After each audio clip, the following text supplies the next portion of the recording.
السلام عليكم ورحمة الله. أعوذ بالله من الشيطان الرجيم. بسم الله الرحمن الرحيم. ربنا آتنا في الدنيا حسنة وفي الآخرة حسنة وقنا عذاب النار.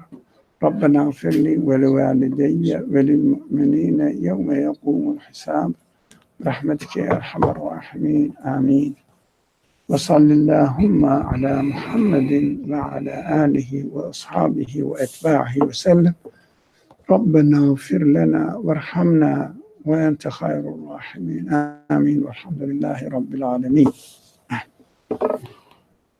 Chapter Duha, and we will continue from the verse we left off last week.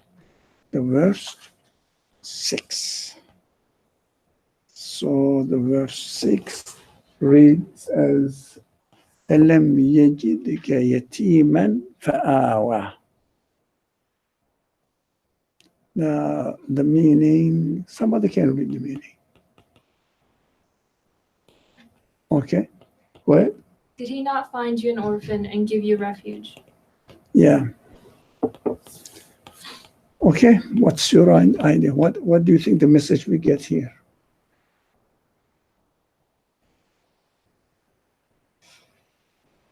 Any idea from you?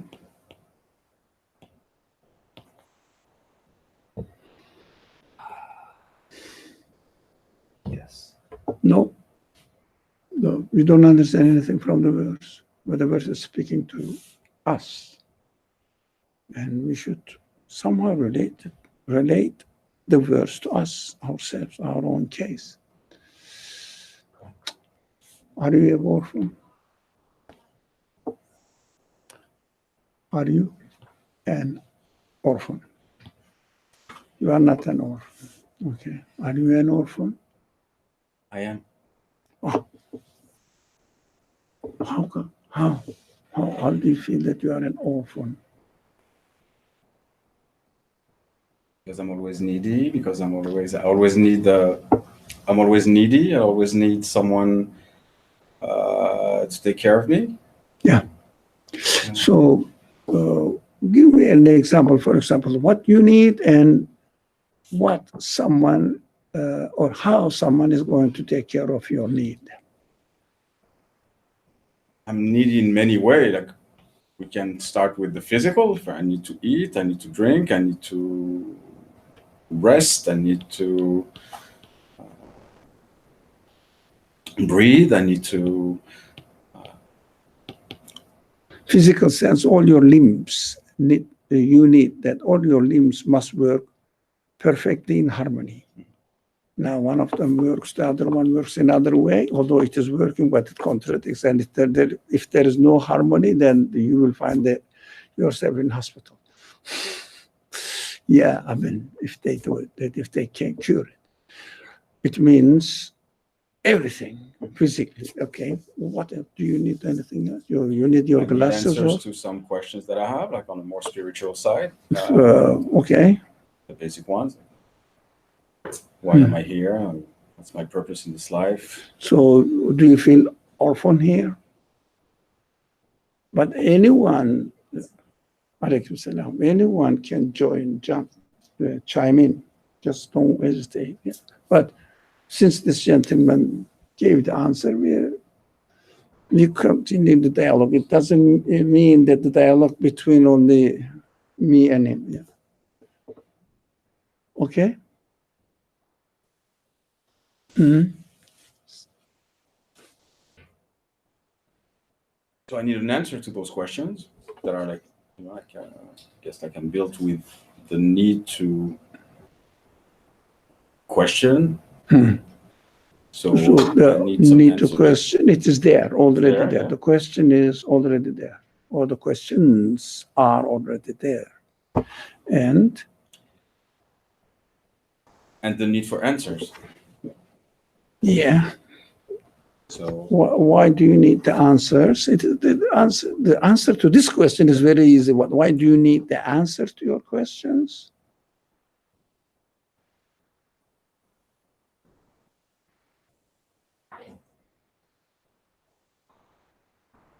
to give to give me a meaning, You some yeah. purpose. I mean, to explain to explain all of this. I mean, like, you know, like this life that I haven't choose to get, and that's here, and that requires some. What is the most essential question that you are facing? Anyone? What is the most The essential? sense of this life. I mean, Sorry? the sense. What is the sense of this life? Yeah. I guess that's the major one. And okay, and what else? Salam. What else? My quest for happiness. Quest for happiness.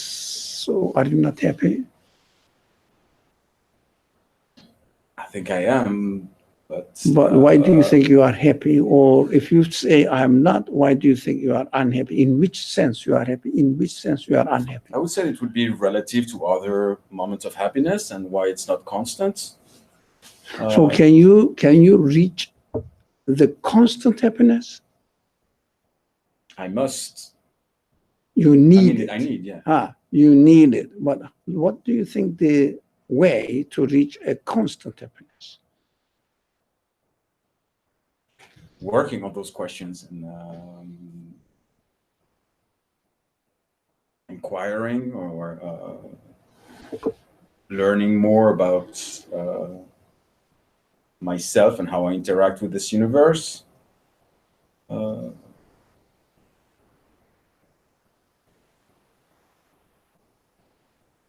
Come on, help. Yeah. SOS is needed. Yeah. I think that by definition, to have constant happiness, you can't let any external circumstances affect you. It has to be something that's from within. So from within, Yes. how do you find it? In your heart or lungs or your liver? Or where do you find it within your in? So what do you mean by within your in? The thing is for something to be Within yourself. Sorry. Yeah. Sorry. Human beings by definition are social beings. Yeah. They're affected by the society around them and the conditions around them. Yeah. To have a state of constant happiness, it means that the universe around you has to be unchangeable. Either that or you have to exist on a plane that is separate from being affected by the rest of the world. So what are you going to do with the community that you are? Well, I know what the right answer is supposed to be, but I don't know how it's achievable. No. Your happiness has to be connected with your state with God. Or no, this must be rephrased, but for the sake of God means and borrowed language. No, it doesn't work in this class. So how are we going to reach there? So what is the fundamental understanding or stages or steps of thinking that I will end up with this conclusion? My life here alone, I feel. Do you feel alone here? Anyone? Just chime in. Get it? Yeah? Yes. You feel alone. Yes. Don't you have any friends? Deliberately, I'm asking this question. What do you mean by when you feel alone? How do you feel alone? I mean, I think sometimes it's very congested gatherings and talking to everybody. You still can feel alone. I mean, you can feel alone even in the presence of other human beings. Like when you're not connecting to other people sometimes.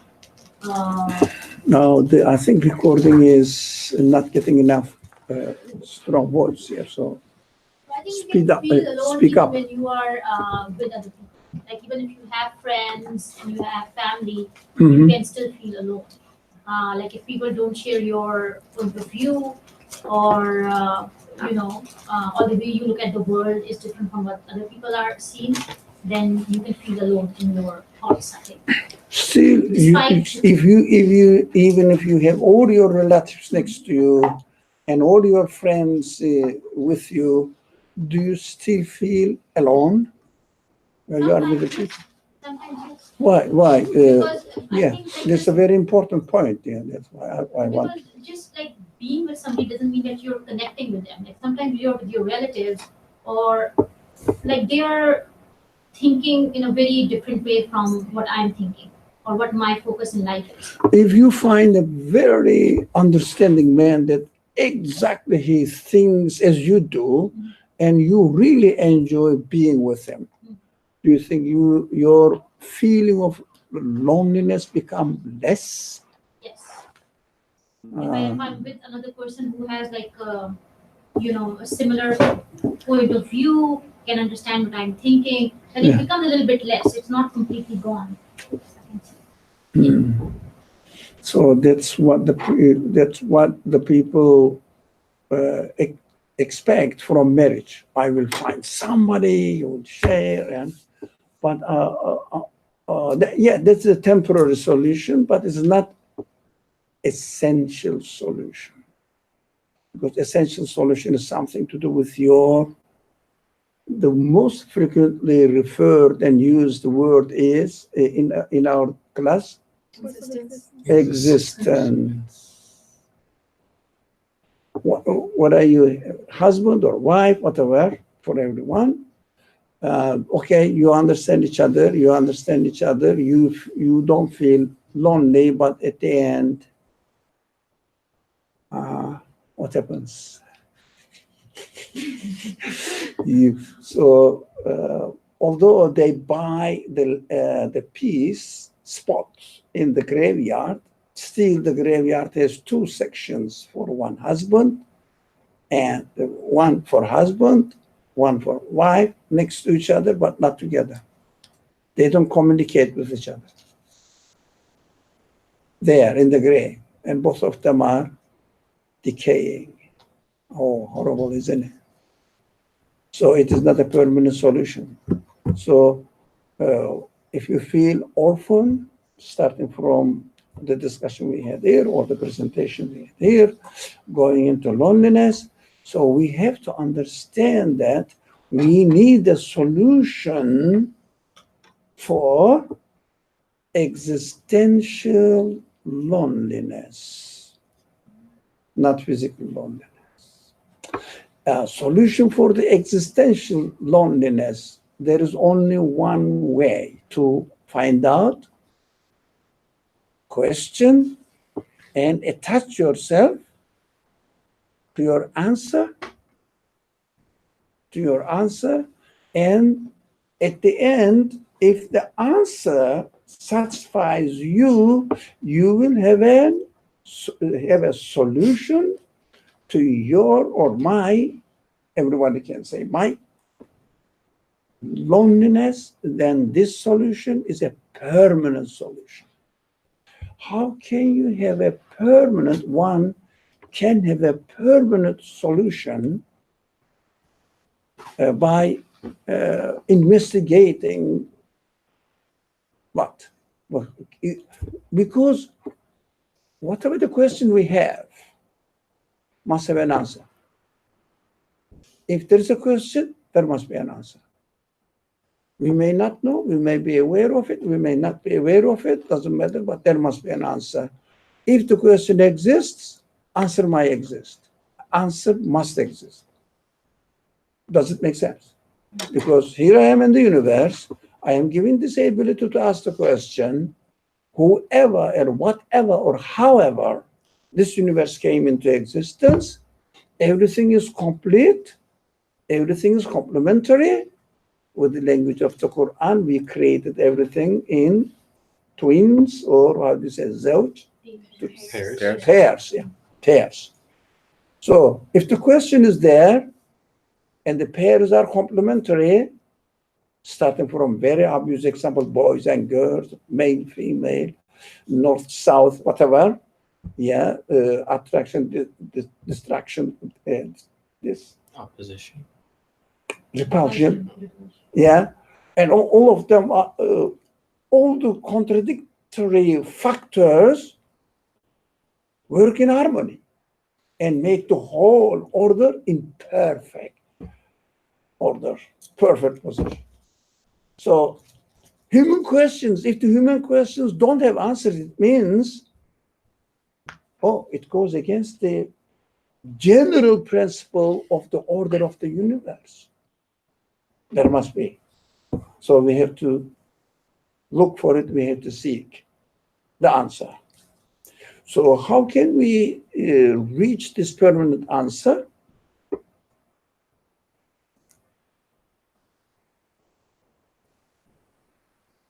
Get a permanent answer, permanent solution to our... Would it be to look into the source of absolute knowledge? Sorry? Because like you said you said before that what makes us happy is if we have a question and we find an answer that makes us comfortable. But the problem is that I personally had is if I have a question and I have some data, it helps me come with some solution. I'm happy, but the next day I get more data and I understand that maybe the solution that I came up with is not the best. And then I keep being It in means, the loop of okay, my solution is never. it means you are getting the data from a wrong place to your questions. Your questions of the nature existential, you are trying to get the answer from the data you collect from the universe as it is in the physical connection.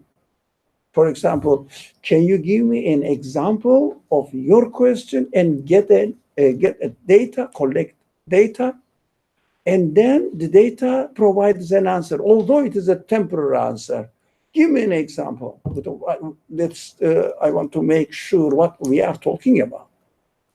I would give a slightly different example and like how I was finding solution. If I try to go for data, So it doesn't for what? For what?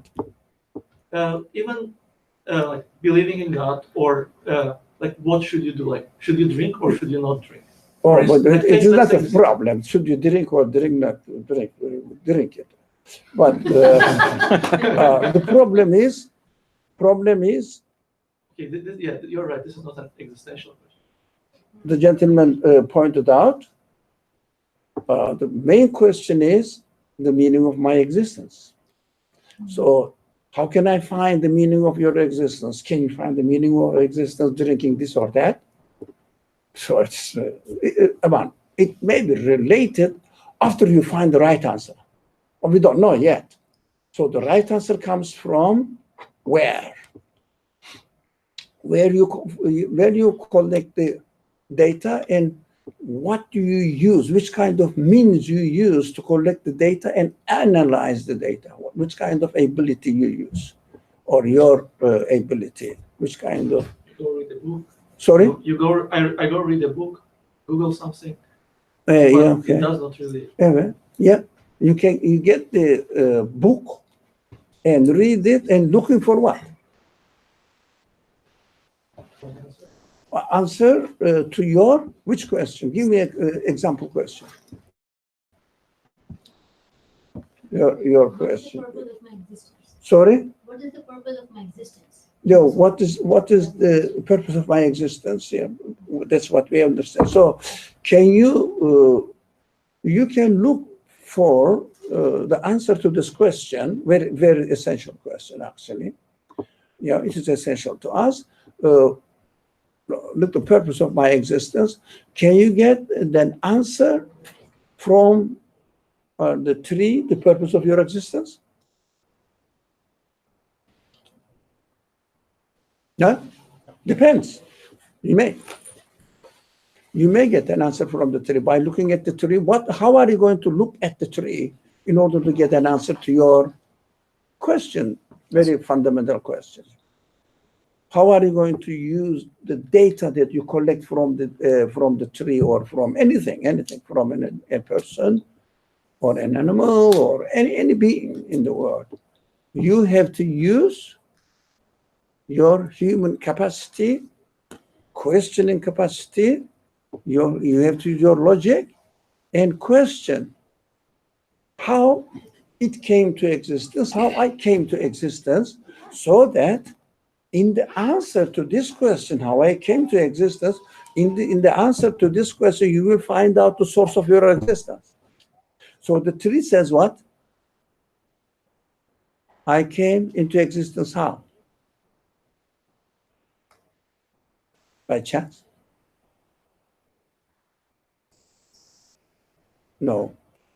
By chance, I came into existence. The tree Do was you think created. if you study, yeah? The tree was created No, the tree says that the tree is speaking now. I mean, metaphorically. is a sure. metaphorically Sure. speaking. So he says, I didn't come into existence by chance, because you study how the tree is growing, working, and how it is connecting itself with the rest of the creatures around itself. Yeah, that is what the tree is speaking to you, saying that, look, the elements around me cannot be the source of my existence, the qualities I have, because whatever the water cannot really provide me the source of my existence. They are the material used, employed, and by whom? By what? Who's organizing? Well, there must be a source of existence. Now, material things in the world are not or cannot be the source of my existence. Now I understood. So what can it be? Again, use the ability given to you by in yourself, whoever made you. Well, if you are the result of the accident gave you the ability to reason about the reality of accident, whether it makes sense or not. Yeah. So whatever you think, what is the source of that? Don't use your pre-existing religious knowledge. God gave me it. No. So we have to go to the source, and then say, it must be something which is the source of existence, but not the part of this universe. How do we define this? Because there is nothing qualified in order to be the source of the existence of the tree, source of existence of my brain, source of existence of my cell, and the particles of my cell. How do they work?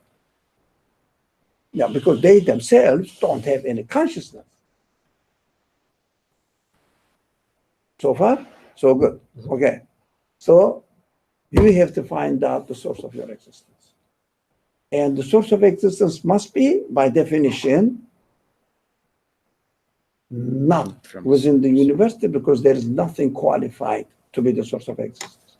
There is nothing to have power by itself, to have its self-existence, to have absolute knowledge and qualities. Nothing. Everything is subject to the order, and they have to obey the order, whatever or however the order is set. They have to work, not like the parts of the computer. Computer works as the parts don't have free will. But when we use it as if they are conscious beings, they understand you, whatever you do, whatever you inquire from them, as if they are answering, but they are answering according to the order program put in their existence by an engineer. Because they don't have consciousness. They have no choice.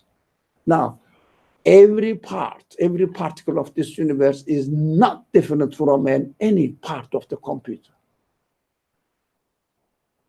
If someone says, no, they are different, okay, let's argue. For example, let's say human cells are conscious, free-willing, powerful, knowledgeable, knows the future, organizes everything because they have free will and they know the future. And then if they prove that, if you have any sign for this argument or for this claim, yes, you say that's it, they are making it. But we have no sign for it. So we have to say that as the machine is made by an engineer, by machinery of my cell is also made and encoded, programmed, and given existence by an engineer, which is not in the universe. cannot be the part of universe. That's very essential. Cannot be the part of universe. And also, by the way, I'm telling this is a very Quranic way of reasoning. Quranic way of reasoning starts with what? La ilaha. It means it's a challenge. There is no one, nothing in the universe which has a quality to give existence to another thing or to itself. La ilaha, they say there is no God, but we have to clarify what we mean, there is no God. So there is no God is a very simplified and meaningless translation of it. So within the context of the teachings of the Quran emphasizes that you cannot find anything with any grain of quality to be the source of existence of anything. That's la ilaha. So if I am satisfied with this idea, I don't think anyone challenged this idea. I will say, show that something is the consciousness, knowledge, power, free will. Show me. Demonstrated the love. Look, this particle has free will. It doesn't have to follow the order. Show me one particle. Then I won't believe in any religion, any God, anything. Really, there's no need, because they are acting by themselves. Why do you go outside and say that there must be a creator not within the universe? Right, it is just a prejudice, maybe a cultural heritage or meaningless conclusion. But there is no sign. So we have to go out. So if I conclude, coming to both, if I conclude that my existence belongs to something which is not within this universe, it means, how can you define a thing which is not described or defined within the conditions of this universe? What is this? Outside of space and time. Sorry? Outside of space and time. Hey, yeah, what does it mean? Outside. How can you describe something which is not countable, which is not really definable within the conditions, within the language of this universe, within the qualities of this universe? You cannot. So how do you define this? Let me give you a simple example. I think you are new. Is it the first time or sometimes in the class? First time here? Oh, first time. Yeah, first time. So you pay attention now. If the example is very simple. If you cannot put an amount and describe it with numbers, what do you say? Infinite, right? Welcome. That's logic, man. That's not the belief that you inherited from your parents. That's logic. It is human conclusion, and it is very consistent within itself. So, if there is no source of existence in this universe, la ilaha, with the teachings, very fundamental teachings of the Quran, then the source of existence must be infinite, which is called the absolute being, infinite being, God. Now come to the conclusion that my existence belongs an infinite being. Did you get the security? Are you an orphan now that you don't have friends? You are not married with a couple, with a person that who understands you perfectly? I'm just poking somebody's feelings. No? No? Yes, it is better to have it here, but nothing within this universe can make you feel secure unless you attribute your being, your expectations, your questions as referred to the source of your existence, which is absolute. Very simple. So you say, I belong to that one. So if there is a friend here, okay, you're very hungry. If there is food, eat it, don't worry. It doesn't really cost anything to the creator, to that absolute being. The absolute being is limitless, infinite. Infinite has no limit. So we understand. So if you have a good friend, hang up with him or her. Her would be careful.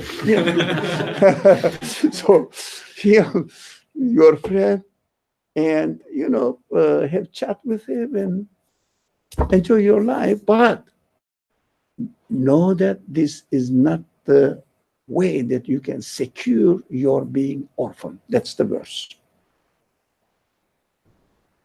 Now, let's come to the context of the verse. Have we not find you an orphan? In this universe, as far as the conditions of this universe, do you feel that you are orphan as far as the conditions of this universe are concerned? Do you feel orphan? Nothing can protect you from going annihilation, rotting away in this world. Nothing. Nothing can provide you with what you really as a human being needed. What was it? Happiness with no limit. We discussed this. It means absolute happiness. Nothing can do that. So as long as you remain within the universe and look for a source of satisfaction within the universe, but not temporary satisfaction. For example, today, you are hungry and you are offered a dinner and you eat and you are comfortable. But is that permanent satisfaction? It's a temporary satisfaction. What is the permanent satisfaction? To question the source of your hunger, sense of hunger, the question the source of the stuff, whatever the food you eat, what is the source of this food, existence of this food? So not the food itself coming to me, but the one who organized the order of the universe is providing for me. So if you eat the food, you satisfy yourself temporarily for 6 hours or 8 hours, depending on how many meals you have a day, or 10 hours or 24 hours, doesn't matter. But at the end, you say, oh, good, food, I am hungry. Now, but the permanent answer does come from the source of the food who provided it for you. Who did it? Who did it? Allah. The one, he is the infinite, undefinable within the conditions of the universe. That's one.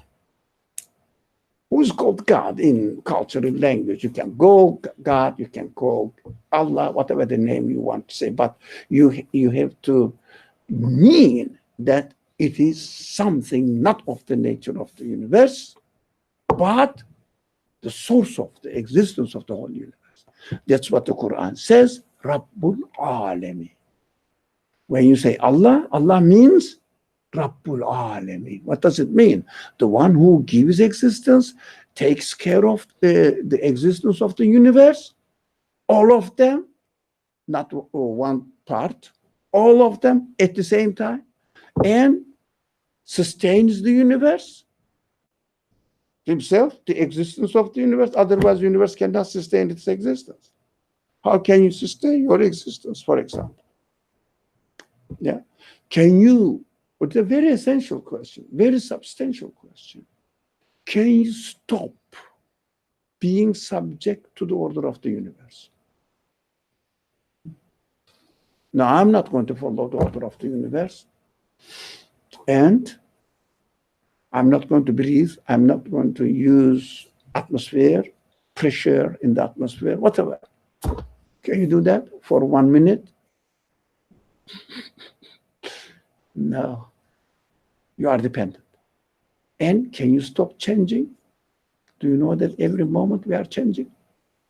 You say, no, I'm not going to change for a minute. I have to Resist. stay. Sorry?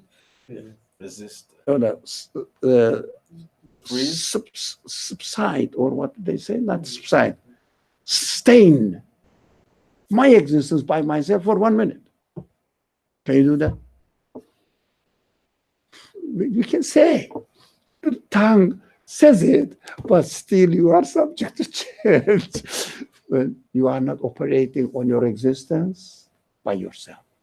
Universe, nothing within the universe is operating or acting on or on himself, on itself. Nothing. But they are subject to change. Oh, what's going on?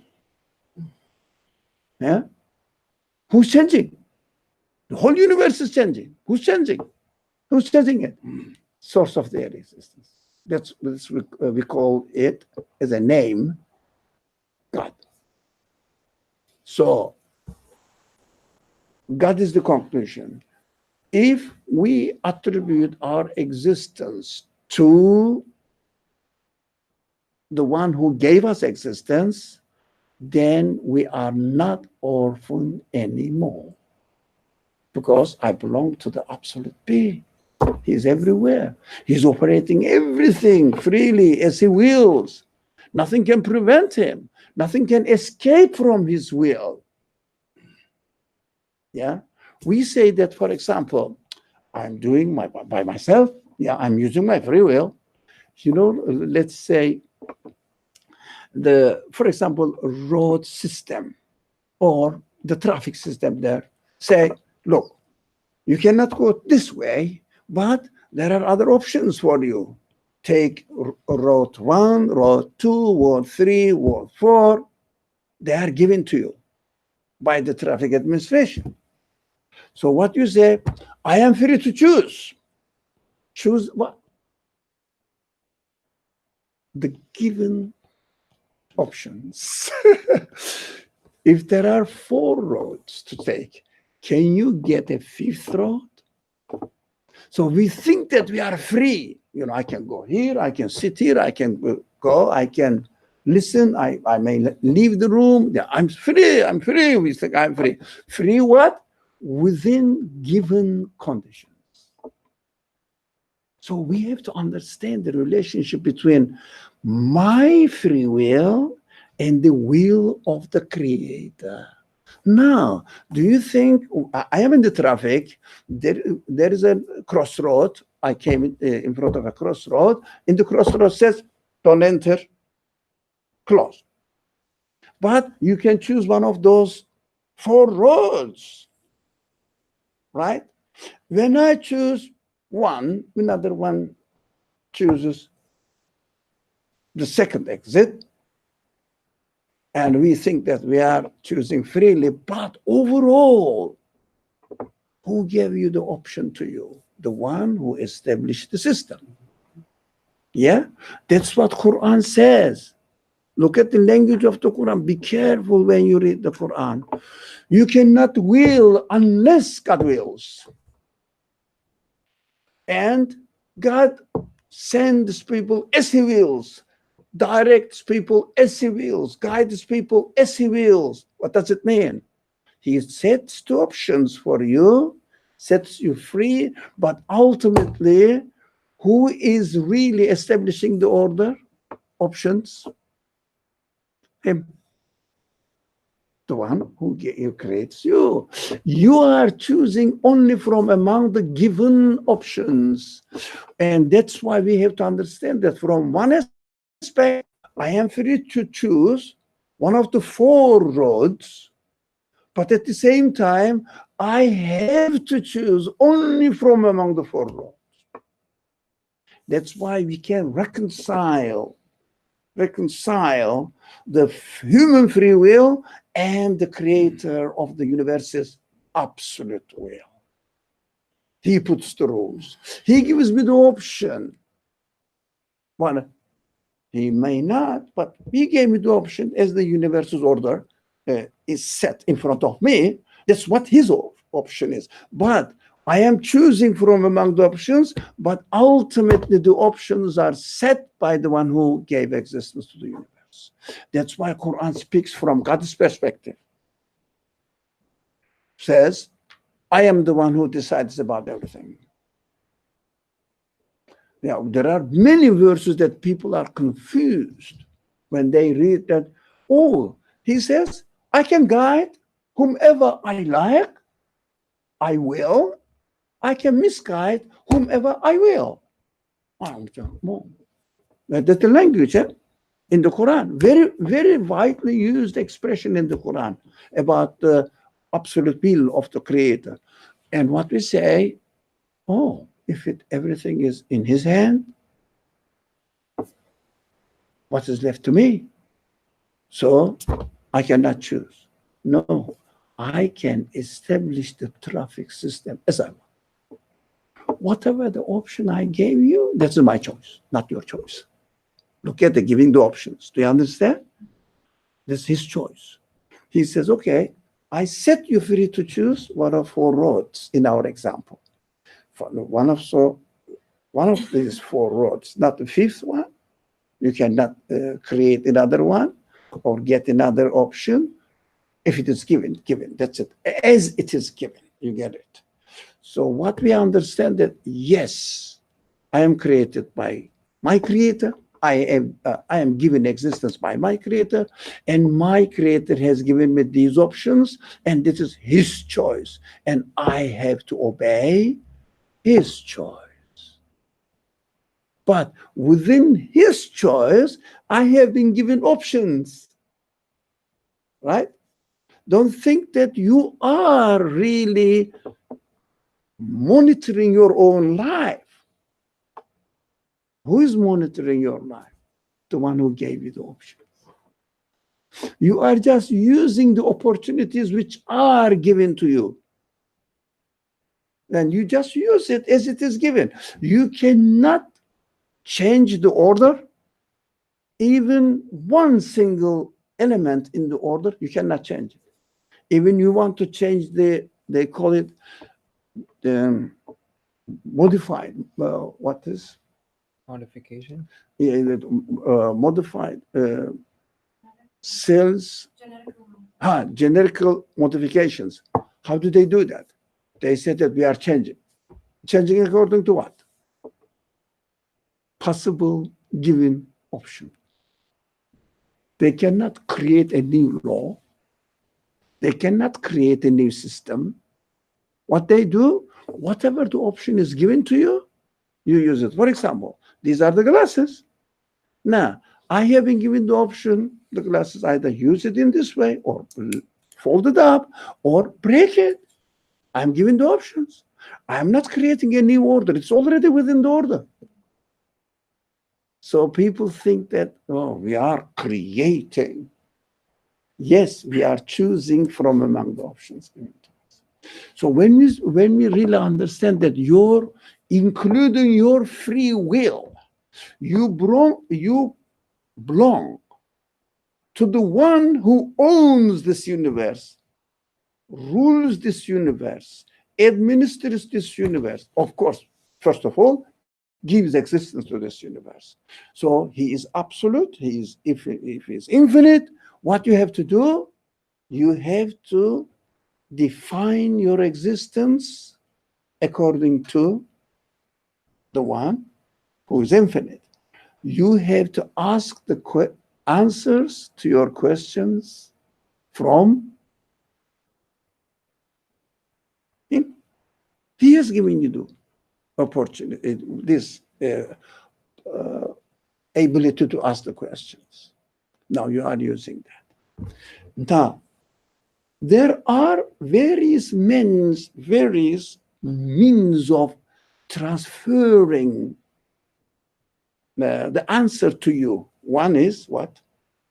The universe. The universe, the order, tells you. When we said we can ask the question, what is the meaning of my life? To the tree. You can ask the question to the tree. What is the meaning of my life? Tree will answer you. In its existence, metaphorically, it will say, look, I cannot exist. You cannot exist by yourself. You belong to an absolute being. Now, this is one way of. Another way, you have been given qualities, as human qualities, we call them, they inquire, they acknowledge consciousness, for example. They know what is right, what is wrong. That, well, to a certain extent. This is right, this is wrong. It is given to you. Also, this is a way of communicating the knowledge, what you need to do, getting the answer to your questions through your own existence. Somebody said here, the lady over there said, it is within you. What do we mean by within you? Yes, within me means the way I am made and I am equipped with the qualities are also given the ability to make the decision between right and wrong. Or that's the second option. The third venue of communicating the Creator to give the answer to your existential questions. The third is, he employs somebody, and this man may find it difficult to decipher the meaning in the existence of the universe. Not everybody is scientist. Not everybody really benefits from the creation. Just they say, this is a tree. I know that it grows in this way. You know, if you say that it's the peach tree, for example. Now, peach trees flower or the blossom in this season or this month or whatever, beginning of the season or summer or spring, I don't know. And peach trees produce that much fruit, and the fruit has peach scent, taste, whatever the vitamins it is created with. We think that it is always like this. So the Creator is so merciful. He says, look, I can send you a teacher to teach you what I mean by creating you, so that you can get answers to your questions that I gave you the ability to ask these questions. So as if God, the Creator, we can call it God, it's a name. So God gives the answer. Sorry, I made a great mistake. Gives the question and provides the answer to the question he gave you. Because the ability is given to you by your Creator. You didn't produce it yourself. Can you really manipulate your mind? It works. If someone gets the disease, God forbid, the Alzheimer, it doesn't work. Whatever it does, doesn't help. Cannot use it. It's not under our control. It's obvious. So he is the questioner. He is the, how do you say, answerer? Yeah, do you use this language? No. Answerer? Yeah. He is the questionnaire. He is the answerer, in fact. What we need, again, it is consciousness is given to us. We have to employ our consciousness rather than blindly follow religious terminology. Employ our consciousness and realize that, look, he is asking the question, he is answering the question. I must be aware of it. There's nothing else. I must be aware of it, because you are given the ability to become aware of what is going on in the creation, right? So he employs, the teacher says, use your consciousness, consult your brain. There are different languages used in the Quran. You consult your rationale, consult your consciousness, consult your way of thinking, intellectual quality, consult your feelings. That's Quranic language, heart. The heart, it represents the feelings or the human feelings, and you get the answer. It is there. It is already encoded in you. So Quran guides. But we have to understand this. We studied this before. What we have to understand is that Quran is a guide to what? Guide to what am I supposed to do here? Again, we very frequently use this language. Quran, the speech of God, guidance, or the teachers bring to us that this is the instruction from God, the creator of the universe, is not to be imitated, but to be taken as a guide. So guide tells you, teacher tells you, and what you have to do? You have to learn, make sense of it. That's what the main problem of the community who are how do you say, identifying themselves with the Quran, saying that we are Muslims, we believe in the Quran. The main problem with this community is they don't know how to read the Quran. They imitate the Quran. They don't take the Quran as a guide. If the Quran says, think about it, and we have to stop and think. If the Quran says, I've done this, it is me who has done or who have done this, we have to say, is it really true? Can I confirm it? Rather than saying the Quran says so, it must be so. But it is imitation. Quran's guidance is teachers, the prophets, teach us how to benefit from them. So another aspect of this verse is, did he not find you orphaned and orphaned? Yes, we are orphans. And we have to search for security for our existence, to make sure that we obtain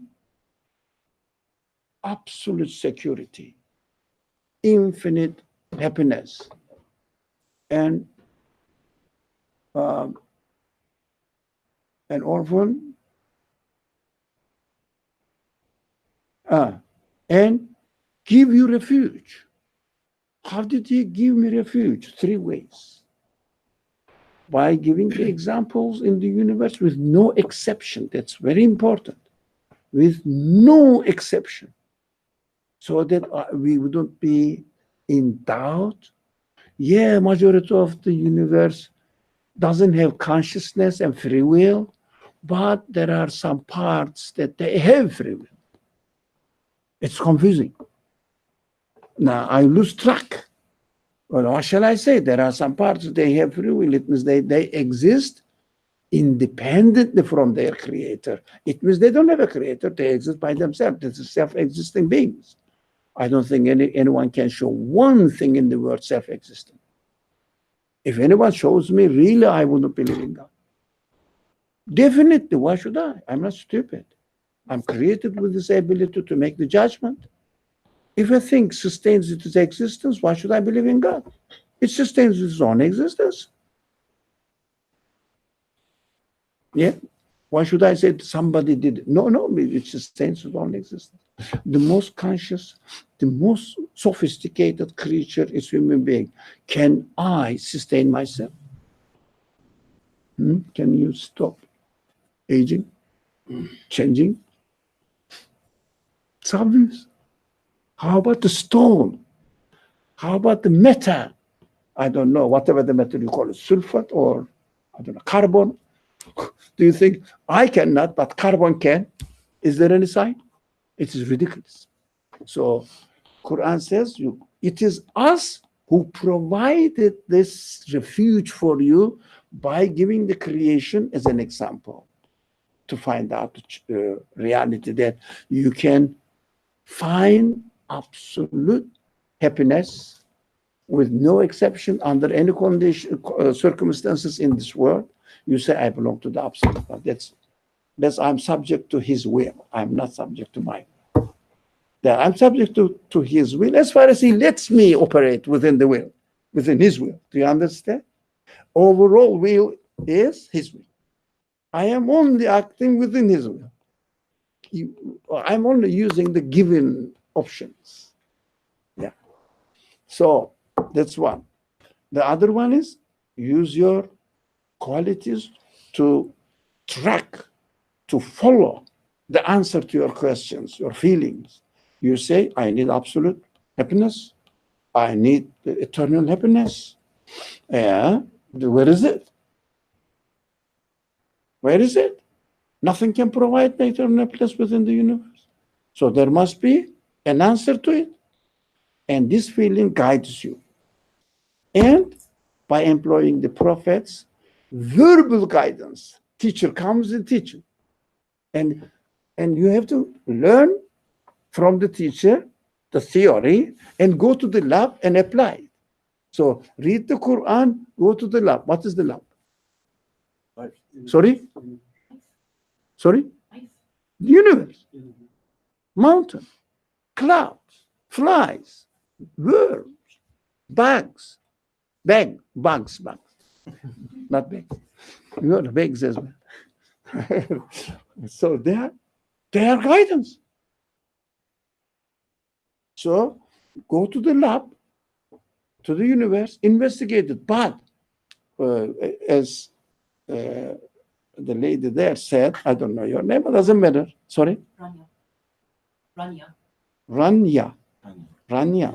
is Rania? As Rania said, yourself, yes, it is also a part of the universe. Yeah, we are within the universe. We are a part of the universe. So use it. And also, whether it is a prophet or it is you, doesn't matter. Prophets are guided by the Creator as well by receiving the message. I am guided by the same message. What is the difference? Why should I read this verse that it refers to Muhammad?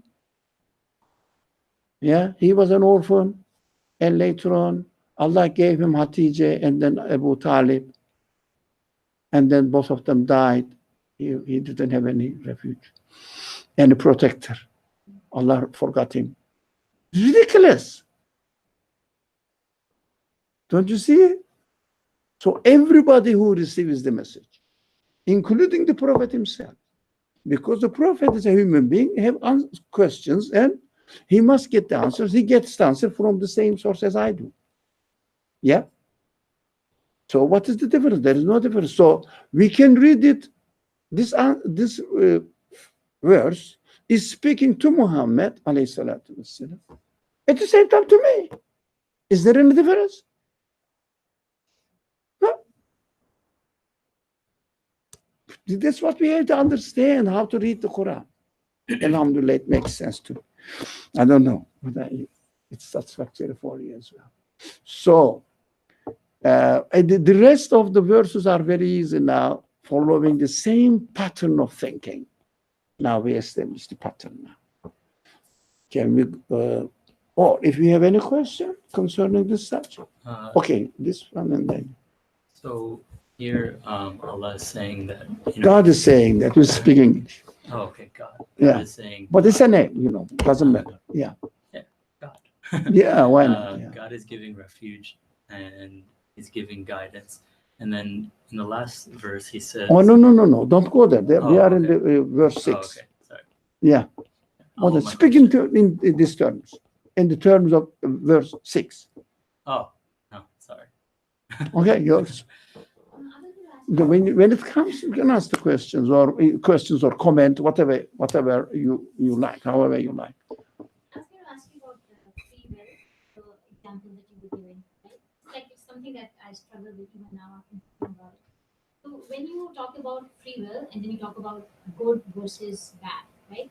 Like when I do something good versus when I do something bad. I'm just being very basic. Let's say I lie or maybe I make money in an unethical way, right? Yeah, you are given the option. Yes, you Right, can right. cheat people. Yeah. Right. So let's say the 4 roads that were given to me to make money, they were all unethical ways. One was Okay, whatever. You do something wrong. Make it simple. Make something wrong. Like it was Yeah, like something wrong. Yeah. So then if I choose one of those roads because I have to have money, Yeah. right? Is that a sin I committed or is it like So is that? Sin. A sin that I committed. And the sin. Right, under my free Whether will. you are choosing the road which goes to sinning or something wrong. No, but my question is, what if only the options that are given to me Yes. are all wrong? Yes. But my question is, does God, you go, like the roads that are offered to you, do you have an option of choosing right or wrong? Yes, Or of are course. they- okay, Aren't you free to drink alcohol, for example? yeah, And aren't you free to kill somebody? right, Now, this people make an excuse and kill millions of people. right. But no, but my question was like when you were talking about road, like what if the options to you are options available are all wrong? Let's say money laundering. Whatever you can choose. No, whatever you can choose. For example, can you choose the movement of the moon to stop it, to change it? No, okay, I understand. For example, can you really stop the earth revolving? Oh, okay, then you cannot do everything. So, for example, can you stop yourself from aging? Not really. Sure. Yeah. Yourself, at your will, at your will. Yeah. Yeah. So, for example, can you change the order? It is very detailed principles. Any of the principles in the existence of the order, can you change any of them? You can just use them. Just use them. You cannot establish a new order. You cannot change the already existing order, but you can just choose the options. As I told you earlier on, I can break the glasses, can I not? But in order to break the glass, what I do? Use force. Can I break the glass without using any means as my field? Glass broken. Get broken, man. No, no one listens to me. I have to all obey the order. But these are all within the order. Whether I can, for example, this is broken, I repaired it within the order, I broke it within the order, I'm subject to the order, but I have the option. So bad and good are out there. You are free to choose, but you know what you are choosing because you are given the ability. Let's say somebody cannot think. He or she is not given the ability to think, to evaluate what is good, what is bad. Do we take this person to the account what he has done? Responsibility? You see, if God doesn't provide you the means, you are not responsible. It is his choice. Again, it's not your choice. So we understand this. We are as if within the given conditions of this universe, and we are given free will to act within the given conditions of this universe. Given conditions of this universe. So from one aspect, we are free to choose something rather than the another. From another aspect, we cannot choose what we want. Yeah? We cannot stop the sun, for example, or the earth. The sun is there, but okay. Can you stop the sun to emit rays, light? No, we can't. So we understand this. That it's very easy, but people make a lot of meal out of it and make it complicated. God's will, and you cannot. So that's why we have to do something. I just accidentally went to the next slide. Oh, by mistake. Okay, thank you. So it's actually any matter looks very complicated, but in fact, none of the matter related to belief is complicated in the Quran. But if you come up with an idea but I'm not comparing really. I don't like comparing religious faiths. Trinity, you are in trouble. You cannot explain within the conditions of this universe. And you have to say, oh, but you have to believe. You know what? There is no sign in the creation. There is no sign in my existence. There is no sign in the teacher's teaching, but I have to believe. Why? And all my human qualities say, doesn't make sense, but I have to believe.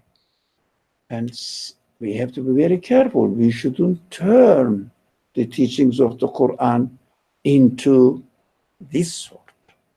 And there is a tendency, very widely used. You have to believe whatever is in the Quran. Aren't you a Muslim? This rhetoric is very widely spread, especially among those people who claim that they are teaching the general public. You are Muslim. You believe in the Quran, don't you? So the Quran says this, it must be what the Quran says. Do you know better than God? Oh, you say, yeah, it makes sense, eh? Really, I don't know better than God. But how do I know that this sentence is God's sentence? Who's God? Or that is, well, we are Muslims. Why? I was born in a Muslim family. That's our culture. We keep saying that belief cannot be culture. Belief cannot be common. Belief is individual conclusion. Your conclusion. Even your, let's say, 10 generations were Muslims. You are responsible to find out the way to confirm your belief and be convinced by yourself. I give the very simple example. Let's say great, whatever, your father or mother was a doctor, and he came to you. You say, I come from a doctor family background. I am a doctor. What did they put you in an asylum? This is hallucinations going on in this mind. But because 7 generations of some families, they say, we are Muslims, so I am a Muslim. What is the difference? It's very dangerous. This trend is very dangerous. It blocks the way of the young people, especially investigating people, to understand, try to understand the message of the Quran. Why? We are Muslims, so why should I bother about it? Now tell me what to do. I'm just mocking this, what, tell me. How do you make decision about the beginning of Ramadan? Huh? That's Islamic culture. It's ridiculous. It's a shame. As if the Muslim community look stupid. That's why the people, young generation is running away from Islam. I know that. I mean, you know that I'm in it. I'm in it by profession. They are running away from. Just today, I had a discussion with them. Counseling element on the head of the counseling department in the college. He said, I have interviewed with many Muslim people came. The girls, boys are also the same, but girls are obvious. And they tell us that I am in dilemma.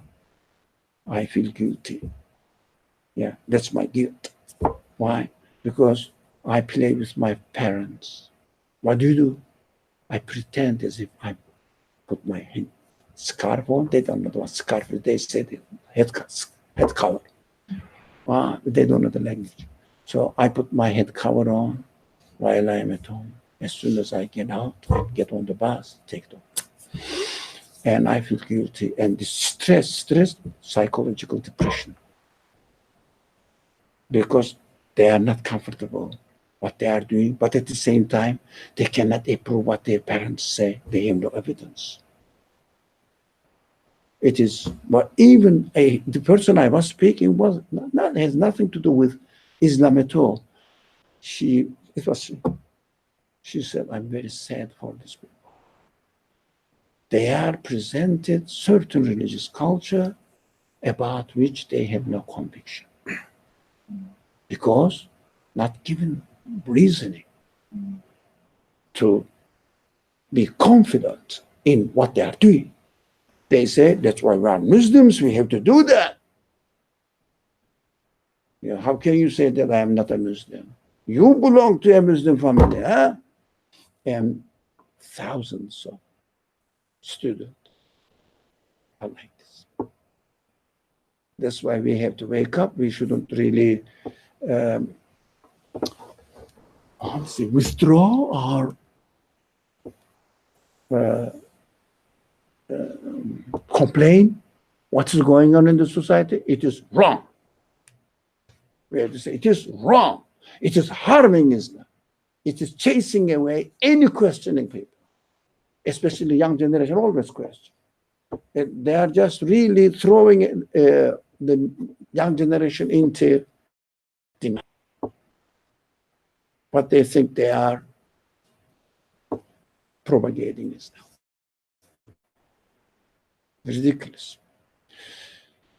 Right. What time is it?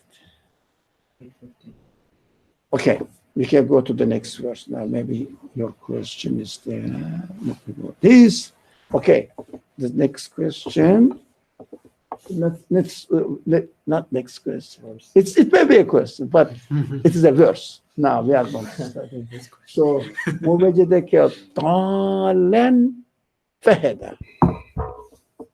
Now, use the discussions as the base for your thinking now until we had what does it mean? Use your human capacity, reason about it.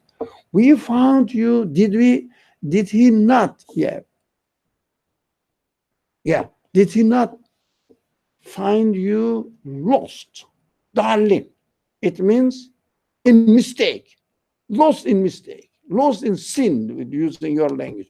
Sinning means really not necessarily drinking alcohol or gambling or I don't know, having some sort of relationship with the other gender.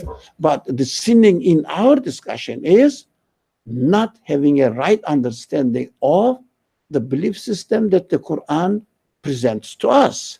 The universe witnesses both. So this is sinning. It means committing shirk. Now, that's the main sin. Unforgivable sin, according to the teachings of the Quran, is the main shirk. So we have to solve this problem. When we ask the people, what are the 5 pillars of Islam? Not Iman.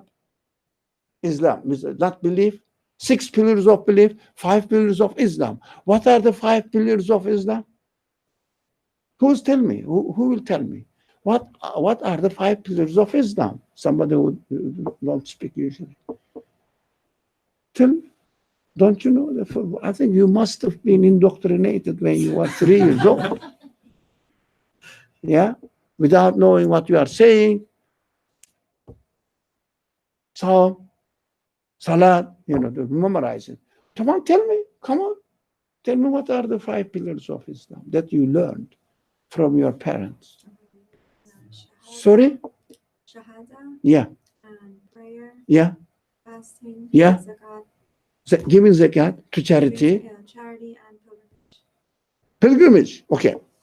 You have a lot of instruction about pilgrimage. Huh? You have to do this, you have to do that. You have to follow the arkan, which is called manasik, how to do it, principles. Okay. You have been taught every day about praying. Yeah. And also this fundraising organizations talk about what? Giving charity, giving money. Yeah. Right? Okay, they talk about it. What else? Fasting? Okay, Ramadan is the favorite. How are you going to prepare yourself for fasting? What are the rules of fasting? What is the purification of heart as well as your body? All this sort of information are provided. All right? What is left? Sorry? Who's talking about Shahada? First pillar of Islam. Who is talking about Shahada as much as he talks about prayer and fasting? Hopefully you. Hopefully. We don't speak about the other pillars that everybody talks about. Why should we waste our time? You can learn from any, what is left. This is the problem. Dalin, feheda. It means you are lost. You are lost in matters related to faith. And explain. Faith means how you explain your being. How you explain the existence of everything. What is your solution for it? How can you overcome your problems? Because within the field that we are given to choose freely, we are having troubles there. I have to do this. Why shouldn't I do that? Why I'm not allowed to do that? And when I do this, why did I choose this way rather than the other way? I am a weak person. Lots of sources of stresses comes from what? According to our understanding or concept, perception, failures in our life. I want to do this, but I didn't do that. Source of stress. So human problems is based on this.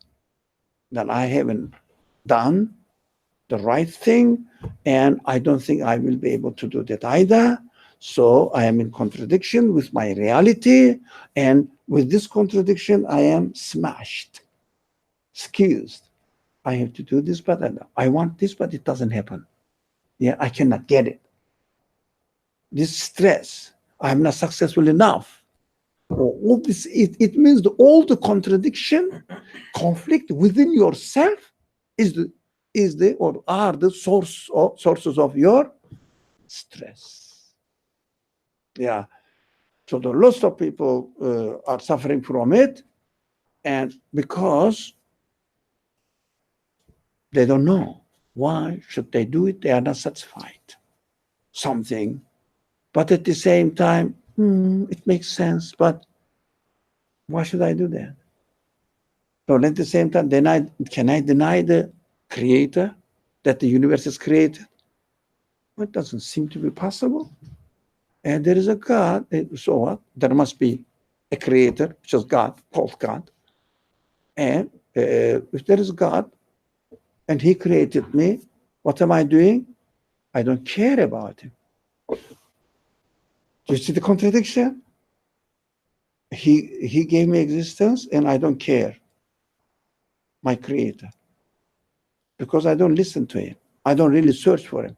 Because the way the will of the Creator is presented to us mixed with all trash, cultural. And you cannot make the distinction if you are not careful between what is cultural and nothing to do with the source, the God's guidance, and what is really God's guidance. You don't know. So if you don't know what you do, you take for granted that what is taught by your parents, by your society, by your community, by your sheikh is religion. So you are confused because you are not clear about the very famous word, that's why I'm using it in Arabic, shahada. It means when you make the testimony, it means you have to decide. I witness. Ashhadu means I witness. Then definitely you go to the court and say that, example, I can give you the testimony of what happened because I saw, I physically experienced, and this was the thing I observed, I witnessed, and your testimony is accepted. But if you say, I don't know why, I heard from other people, do you think judge accepts it? You heard from other people. How do you know that they narrated you the truth? I don't know. So we need witness. So that is in human nature. So when you give your testimony that you believe in God, God says, where is your witness? Have you witnessed? Huh? Have you witnessed? No, I heard from my father. No. You must be your conclusion if you say yes. That's why we are emphasizing on this aspect of Islam or on this aspect of human need, because I have to explain myself. Okay, if I am left alone, I find myself as lost. It means dive into, what do you say? Sunk into my own tools, my own self, without any guidance, and I don't really have a guidance so that I am absolutely sure what I'm doing. So, for example, if you have not taken the course in medicine, and your beloved mother, may God private from it or protect us from it, is having a very hard time in health issue. She's about to die. What do? I don't know what to do. Right? You take it to the hospital or to a specialist. Now, when it comes to belief matters, you have to take it to the teachers.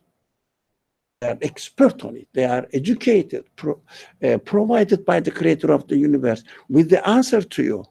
Then, if you get it from them, as a guidance, not to imitate. So try to make sense of it. Work on it. Without working on it, you cannot really borrow. Can you inherit belief? No. What the Prophet said to his daughter, Fatima. Oh, Fatima bint Muhammad, addressing in public. You can inherit my property, but I cannot save you. You have to save yourself. That's a very famous saying in one of the public discourse that the Prophet had with the people in common. Did you hear that? Mm-hmm. Oh, Fatima, you can inherit my property, but I cannot save you. What does it mean? You have to find the solution for your own existence by yourself. You have to investigate it. So we are not left alone. Guidance is there. 3 venues, we have to always keep this in mind. 3 venues are always there, yet we have to benefit from them. Think about the creation. If you have your dinner, or I don't know, in the morning, what do you have? Olives or eggs? When you are having the eggs, or you don't have maybe breakfast. So who has breakfast? So you can, sorry? Oatmeal. Like cereal. Cereal, but oatmeal, I see. Okay. Have you ever thought of the oat, whatever it is in it, maybe nuts, maybe raisin? I think. Yeah. After being in your class, yes. So, sorry? After being in your class, yes. After being. So, okay. Before I guess with Yeah, okay, but what you say, it's tasty. Although it's expensive, but what shall we do? Yeah. So sometimes I talk to the food itself. no, Yeah, no, like the watermelon. no, From the, no. How are you like this? Who prepared you? Who wrapped you up? Huh? Really? It seems to be someone doesn't know what you are talking about. They say you are crazy. But yes, we are crazy in the eyes of the secular people. Well, I have 2 sisters. One, she listened to me always, and I love her a lot. I told her, explain to her what we Learn from here. yeah, what I heard from you and how it affects me. Yeah. So we have to witness. Yeah. So we have to witness by using the guidance from our Creator, and the Creator is saying, yes, we gave the guidance. Heda means hidayah, channeling you to the right position or direction. Hida means this. Go this way. This is the hida. So go this way. Think about yourself, your reality, whatever, by following this pattern of thought. And you will find out that this is what that is provided. And the universe is also the source of hidayah. Yeah, hidayah, guidance, universe, because of every part of the universe teaches you that I am created by an absolute being. They witness. So your feelings also look for something which is eternal, that I belong to him. Your feelings feel comfortable. If you say that I found the best spouse in my life, you say, okay, but how can I make sure that tomorrow this person doesn't change? And at the end he will get old and die. Yeah. Is it the solution for my expectations? Oh, no. It's a temporary, having your breakfast, something like this. But the permanent solution, no. Permanent solution, you have to go what the message, as this gentleman does, what the message, the existence of the very thing, whatever your spouse, your oatmeal, whatever, is giving to you or carrying to you. We have to get this. This is all provided by whom? By the one who created the universe, who created my feelings, and who sent and employed the messengers. They have to say the same thing. Well, we have to understand that by definition, they have to agree on the same point. Now, we have to look, if I read the Quran,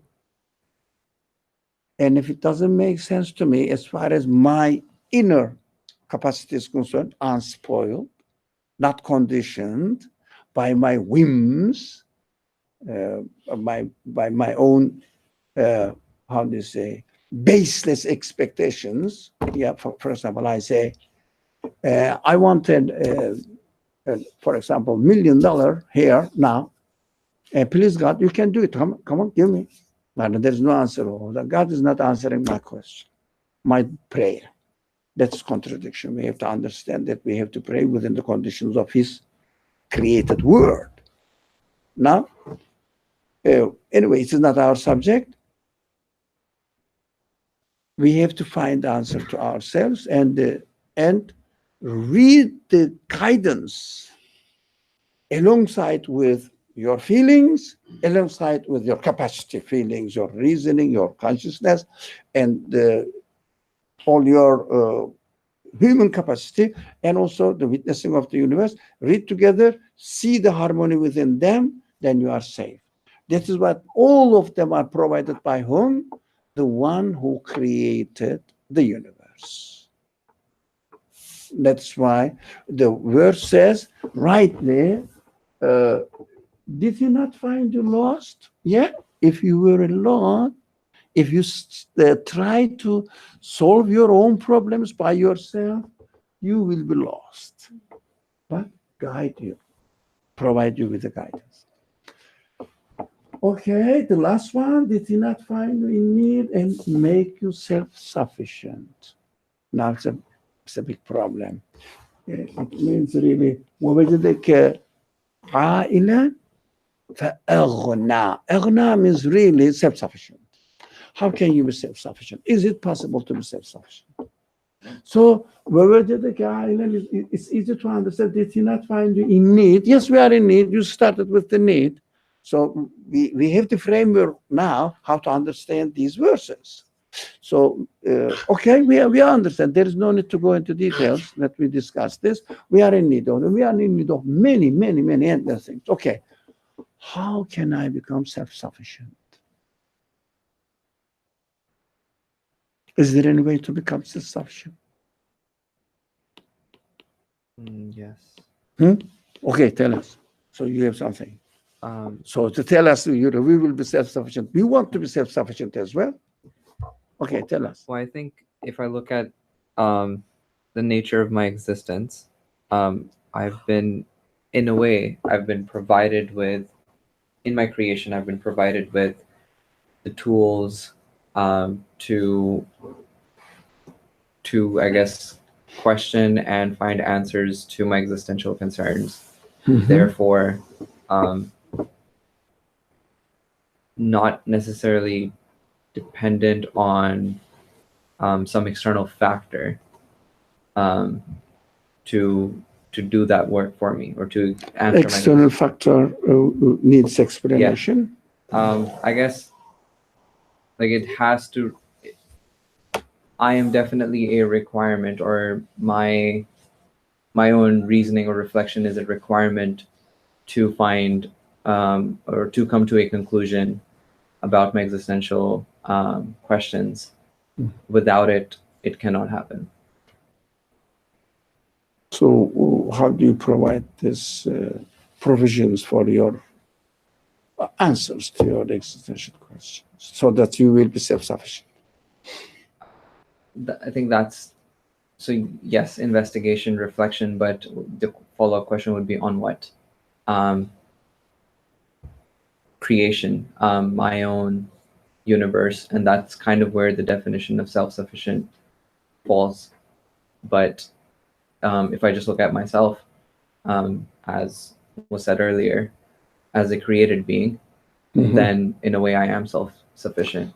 So I need, it needs, we don't have much time. I think it is 8 what? 35. Oh, it is over deadline. It needs 2 steps. First, we have to realize that however we are created is really perfectly fitting into the creation of the whole universe. So we are adapted, we are prepared. Everything, even when you are created as a baby, everything is provided for you, although you don't have any power to say that your mother take care of me, so give me milk. No, or not produce milk yourself. Everything is taken care of. Now, but only thing is the point we discussed together, that you can have milk, you can, you need air, it is there. You need water, it is there. Whatever you need, it is there. You need gravity, it is there. Everything, yes. You need the lungs or your limbs, organs work, it is there. You need them to work. It's there. It's all there.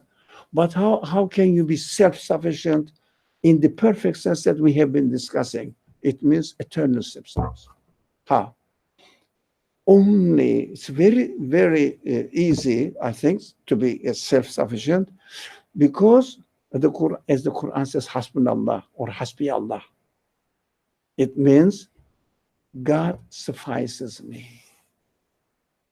If you are with God, you are self-sufficient. I'm making it very short, but I think you understand now.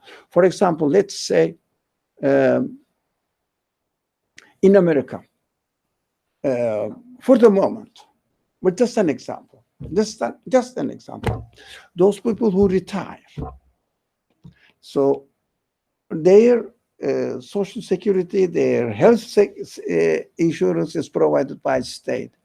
Although they don't have it personally, but knowing that if they need it, the state will provide their need. So in this sense, what they do, I mean, you cannot eternally secure your health, but it's a practical example. Although you don't have it, but you know that the state is going to pay you your pension, whatever they say for social security, whatever they pay you. Why they pay pension? How do they call it? Pension. Your pension. Although you don't have it, but you know that when the beginning of month comes, it is paid in your account. So do you worry about it? No, but the state may collapse or change policy. That is different. Example. You may not have it, but at the same time, you know that it will be provided. Now, this is an example. Use it instead of state, which is not stable, which is not guaranteed, which doesn't give you the eternal guarantee.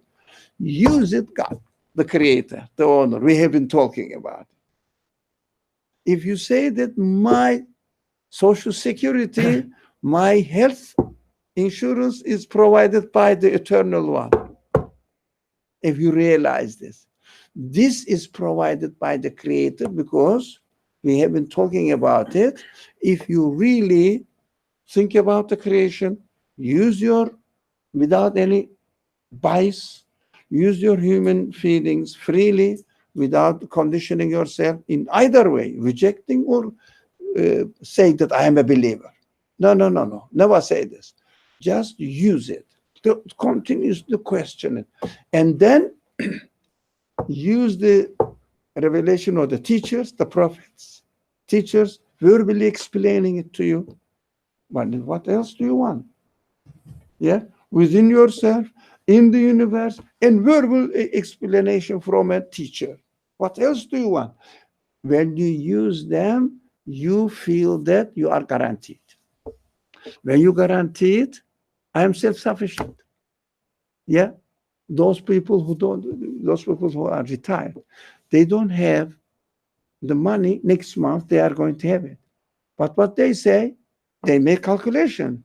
You know, when we get the salary or when we get the pension, we will pay this bill. We will buy this and this. Although they don't have it, but they don't know. They know that it is coming.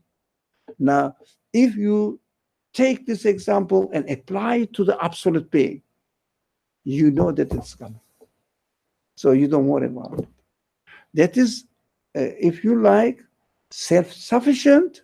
For example, in the life of the Prophet, when this message was revealed, Muhammad, you cannot really read this verse in terms of the Prophet himself, was in a very trouble. Everybody was rejecting it. He didn't have any income.